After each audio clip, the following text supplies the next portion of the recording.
guys, welcome back to the Wrapped in Scraps channel. What am I wrapping and scrapping today? Well, you know I like to repurpose, recycle, and reuse. I picked up some napkins from Walmart for like $1 each, and I thought they were really nice table settings. So like a table setting napkins. And so what I did is I took it, I allowed my kids to pick some out. They were starting school and they wanted some little snack pouches. Now I could have went to the store and bought them some snack pouches. That's not really an issue, but I wanted for them to have something that was kind of special and something that they can make. So here you see me making some zippy pouches. It's a basic square zippy pouch for one of my girls, and I'm working on the Burnett B79. I'm adding some letters and putting my girls' names on their pouches.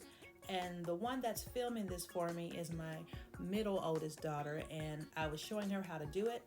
After I made her pouch, she then made one as well for herself, as well as my youngest 6-year-old and my 9-year-old. I sat there with them and helped them go through and make their little pouchies. So as you can see here, I put one side on first. I could have used a zipper foot, but I did not because the zipper I'm using is plastic zipper. So I didn't really need to do that. I put the fabric on one side. Thank God it already had the trimming on the edge, the little zigzag, which made it a little bit fun.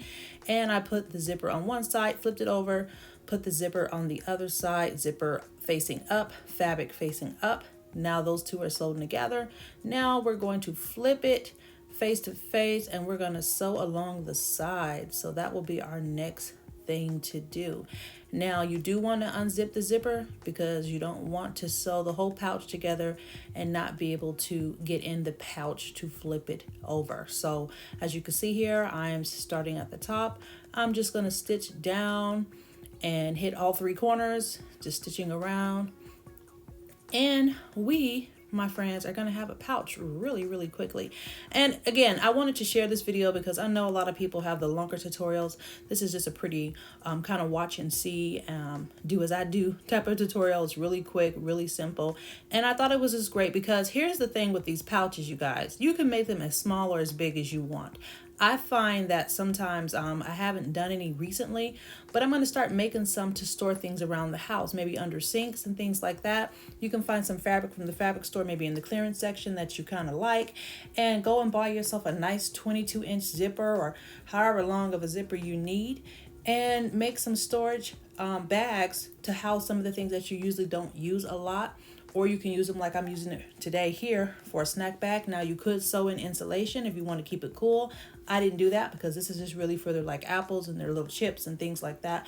But I love it because it's customizable. So if your kid likes to take things that are longer or shorter or bigger or smaller, you can customize it to that. They know which one is theirs because they helped you make it. So emphasis on they're a part of this process. Again, I did this one and then my other daughters were standing by and they followed suit. I helped them lead the fabric, but they did all the footwork and all of that. And just really simple. Just thought I'd share it with you guys. Hope you guys have a wonderful day. Remember to stay wrapped in scraps. Remember to stay loving you, stay loving God, stay loving life. And I'll see you guys in the next video. Bye, guys.